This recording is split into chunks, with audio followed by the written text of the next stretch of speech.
Donk Nation, Jax and Janets. Greetings and welcome to your Daily Dose of Donkey with Gingy. It's your boy, the Viking Donkey, coming to you 6 days away from the draft, I believe.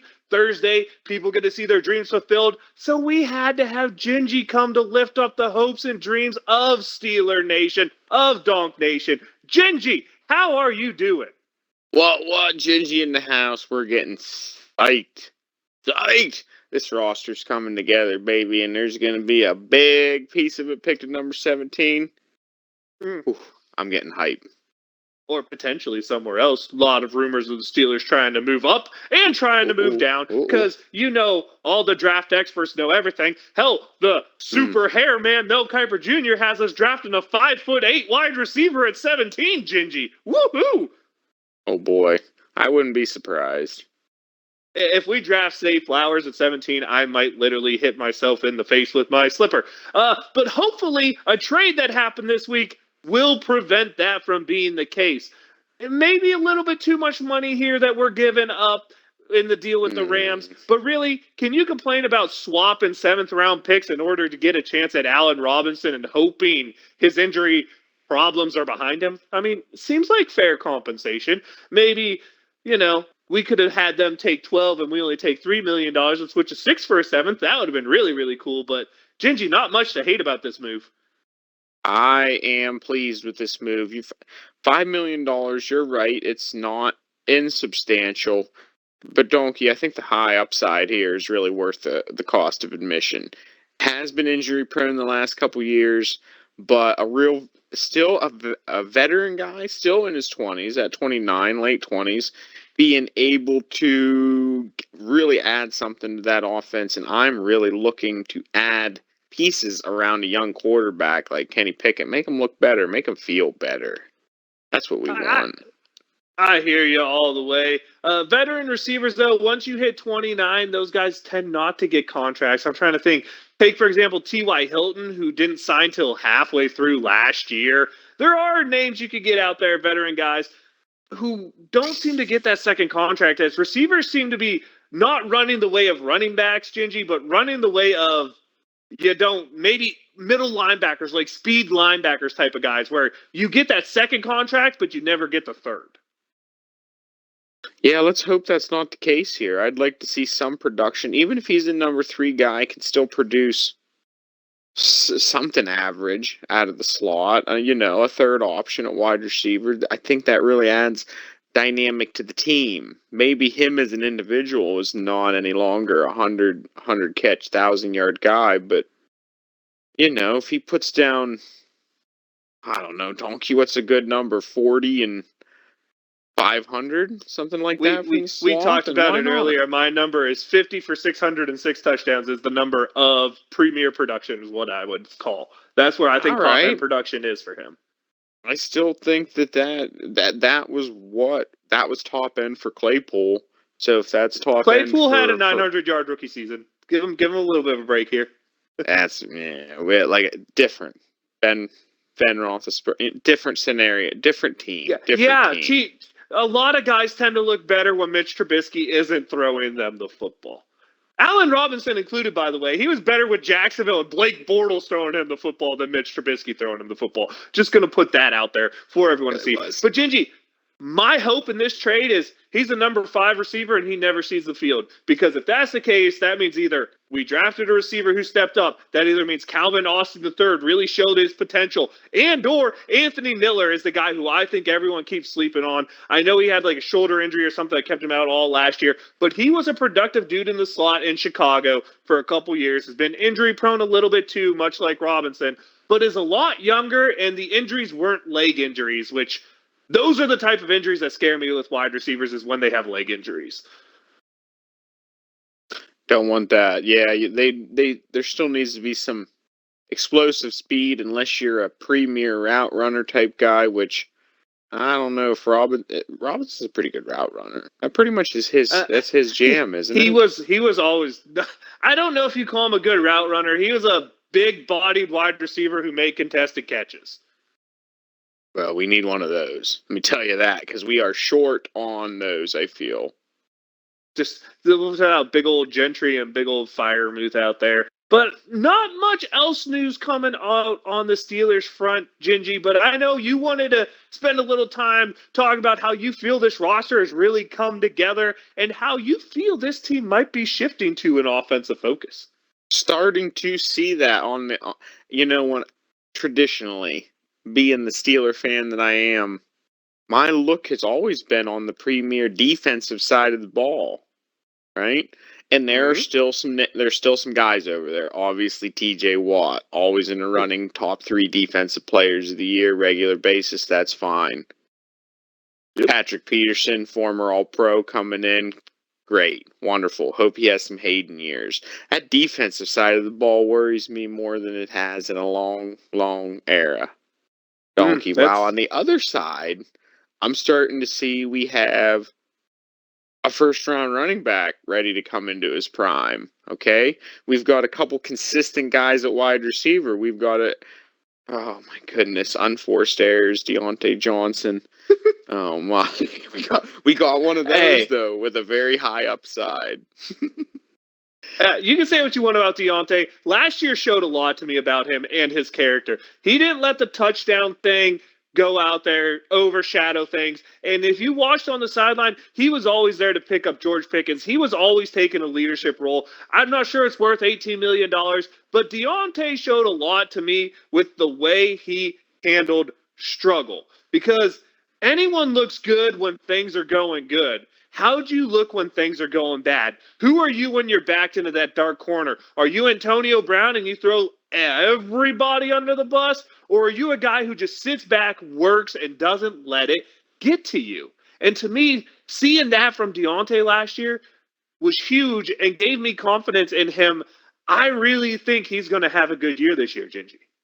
Assembling a great team unit, Donkey. Maybe no marquee individuals, but I think the roster feels just a little bit more cohesive on that end of the offensive unit. Specifically, people are starting to look to Kenny Pickett, I think, and I really believe that when you start looking at the positions breakdown, right? Mm-hmm. Deontay, Pickens, Robinson, we've got a backfield. And Kenny Pickett at the helm, and what I think, some guys up front that are significantly upgraded from last year. Yes, Isaac Seumalo is exactly the lineman I wanted. I can't believe we got him for less than Ben Powers got paid because Seumalo's a better player, now albeit more injury prone. But let's be honest here, even if he's injury prone, Dotson's still there, and Herbig got brought in. The depth on the interior of this line is impressive, and we've talked about it a lot. The teams who are good teams win the trenches. You need to have that good offensive line, that good defensive line. That's where you should spend money. That's where the Steelers were spending money. A lot of upgrade there. But there's still one big glaring weakness for me, Gingy, and that is the tackles. Dan Moore Jr., Chuck Okorafor. Not going to call them bad players because they're not, but their up-end potential is average starter. Neither one of them is going to be a world mover, and it's hard in the modern-day NFL with such a premium put to these pass-rushing guys to be an effective football team without at least above-average tackle somewhere. And who knows? Maybe one falls to us in the draft, right or left tackle. I personally don't care. Maybe one doesn't. But I like the way the things are moving. But potentially the most important part of a football team, the tackles, seem to be the weak point right now. Yeah, I believe, Donkey, that is where the Steelers are going to be looking in the draft. Broderick Jones, feel free to fall to 17. Also, for anyone out there, I put on a lot of Darnell Wright tape, the kid from Tennessee, because that's a guy who everyone thinks is going to fall. That kid can play left tackle. He might not be the most athletic, but like I said, put on the Alabama tape. Watch him shut down Will Anderson. He has the ability to be a left tackle and a really good left tackle. All I'm going to say is a lot of people said Orlando Brown Jr. is too big to be a left tackle. Doesn't move fast enough. He got himself paid. He might move back to right tackle where he'd be, instead of just a above average tackle, he would be probably a top 2 right tackle. That's possibility what Darnell Wright is. But honestly, we draft him there, and he can be a top 15 left tackle instantly. Why not, Gingy? Why not? That's what I say. I think, man, and that's why I wanted to talk about that roster really coming together because Donkey, you start talking. It's the first time that I feel like our offensive unit has a real opportunity to be the strong unit on the field, or on that team, on that squad as a whole, to be the pillar, hopefully, that we can rely on, which is what the You're modern day NFL is. you're a game wrecker in the receiving core from being the case. Roster makeup right now reminds me a lot of 2016 in terms of the way the talent is distributed. But the one thing lacking is Antonio Brown. There is no number one. Deontay Johnson's a good receiver. I think George Pickens will be a good receiver. Whether it's Robinson, Austin the third, or Miller in the slot, I think you have a productive wide receiver core. I just don't know if you have that detrimental threat. With the caveat here, Pat Freiermuth can be the game changer for the Steelers. Really could. Really, I think that's a good. I think that's a good relationship for Kenny Pickett as well. I think that he fits well. I think they work well together. We started to see that come together last year. Him and Freiermuth and him and Pickens. Yeah, those are the ones you want to see build. You want to see more go there. Most good tight. Look at San Francisco. Look at Kansas City. A tight end can be that guy. He can be the feature point. He can be all you need it to be. But Gingy, defensive side of the ball, really, really relying on a lot of old guys who have injury histories to stay healthy as it stands today. I am most worried about that secondary.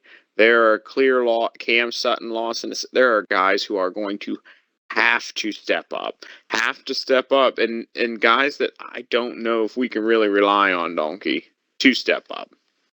I agree with you, and my biggest fear is that the Steelers. My biggest fear is the Steelers agree with you, and we reach for the third, fourth, or fifth best cornerback on the board at 17. I've watched all of these cornerbacks in the draft, and I'm going to be honest with you. None of them puts on tape where you're just like, that dude doesn't give up anything. Like, you put on tape from Sauce Gardner from Cincinnati, that kid gave up nothing every game. Turn on Joey Porter Jr.'s tape. He gets toasted when he plays Ohio State. I mean, none of these guys put on that tape where you're just like, man, that's the number one guy. That's the guy you want. The only guy you could say that about maybe was Keely Ringo coming into this year, but he was super inconsistent this year in Georgia.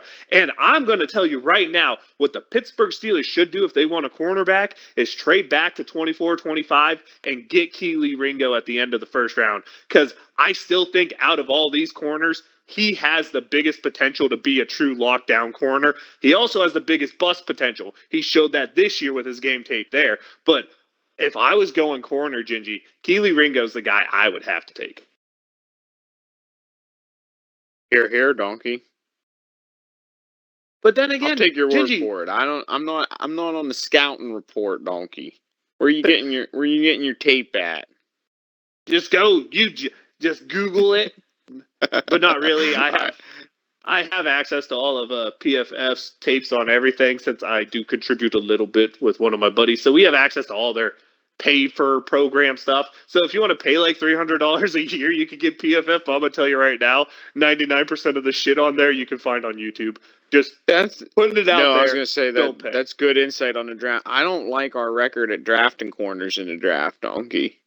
I really don't, especially not, high one like that. I think that we might be able to find some talent later on in the draft. I really think that we use that high pick on that tackle if there's one available. And I'm of the type. You're talking about trading back. I'm talking about going and getting that guy. You know what I mean? I think earlier we were talking about if you find a quarterback that you want, go and get him, right? I still feel like that offensive line is, it's not as an integral as a quarterback, but it's darn close. Okay, they go hand in hand with each other, and you got to go get one. If you don't have one, you ought to go get one. Especially if you plan on running the football. I like to call this the donkey. What do you want to call it? Pick tiers. First round picks should, in my opinion, always be, if you're early in the draft, an offensive tackle or a defensive front seven player. By that I mean either an edge rusher or a defensive lineman, depending on the system you play. Those should be your first picks because you win in the trenches. Borderline tier one is quarterbacks, and this is, if you think this is your guy, you always go and get your guy. I will always believe that. I will always feel that. A quarterback can change the way a franchise is run, even if they're slightly overdrafted. Like we've seen a lot of guys be slightly overdrafted. You build a team around them, they can be super successful.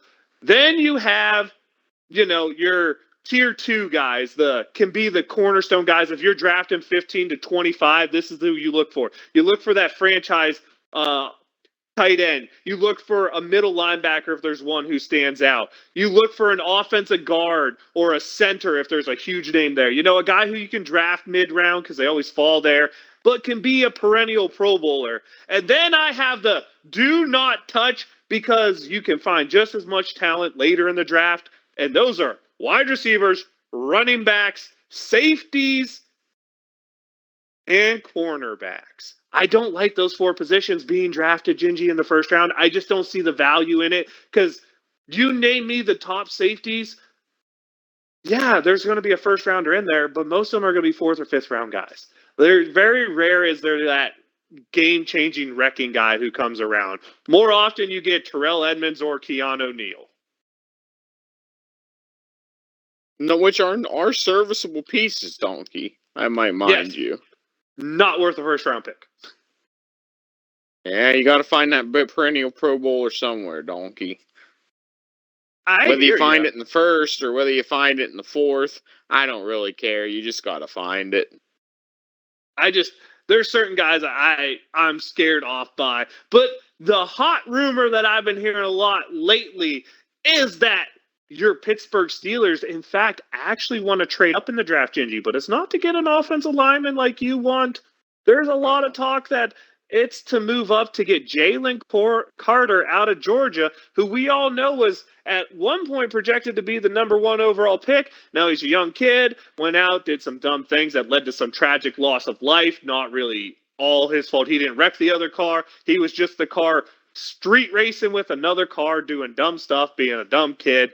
And now he's fallen down the draft board. Maybe this is the chance the Steelers can get a guy to replace Cam Hayward in a really talented package here. What do you think about the idea of Jalen Carter falling and the Steelers trading up to get him? I think that would be a serviceable piece to be able to shore up that defensive side of the football. Because I really still think that if that Steelers defense is going to be successful, it's going to be based on the pass rush. So any guy that you can get that's going to be rushing the passer will be okay with me if that happens. I will not protest. Yeah, I hear you on that. But Ginny, that's all I really have on the draft, although I guess I can break you down.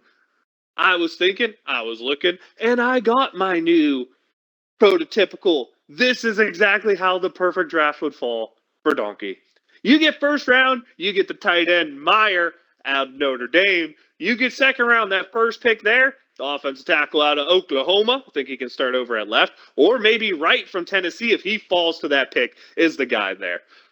Then, second pick in the second round. I know a lot of people want to draft one of the linebackers thinking one will be here. I think Keely Ringo, for some reason, falls this far. Steelers can't pass him up. I know there's the whole, he was scheduled for a pre-draft visit with the Steelers. The Steelers then canceled it because he wasn't one of their top 30 people they wanted to see. Do they really have interest in him? I don't know. We'll see. But that's my prototypical, you get there. And then third round, you draft whoever is the best available fast middle linebacking type of guy. You get to the later rounds, you add in a running back, because you always should add a running back, a wide receiver, because you should always add a wide receiver, and you add Cervonka Dennis, because you always need to add a Pit Panther, Gingy. Here, Donkey. I'm not opposed to that. Or better yet, you find a way to get Israel Abaconda in there, because that dude ran for 1,000 yards for Pitt. He's an absolute bruising style runner, Gingy. And this dude went out on his pro day and ran a 440 or a 40-yard dash under 4.4. He ran in the 4.3s. Israel Abaconda has some speed to go with that power. And I'm just saying, it'd be really cool to see a backfield of Najee, Abaconda, and Warren. We could have 3 running backs who only have to touch the ball 15 times a year. You want to talk about being fresh at the end of the season? Let's go, baby. Let's go, donkey. That's what I'm talking about. Yeah, I am definitely for that in the new NFL, having that dual-headed front, multiple running backs at that position, being able to switch those guys in and out. That'd be perfect for Najee, especially making a playoff run, baby. Let's go. Yeah, that 17th game, you've seen a lot of teams' running backs wear down. I'm telling you right now, running backs, wide receivers, cornerbacks, Gingy, there's one thing they have in common. You don't want to draft them early, but you want to draft them every year. That way, when the one becomes expensive, you trade his ass somewhere else and you put in the next one because they are as interchangeable as the dang snow tires in Alaska.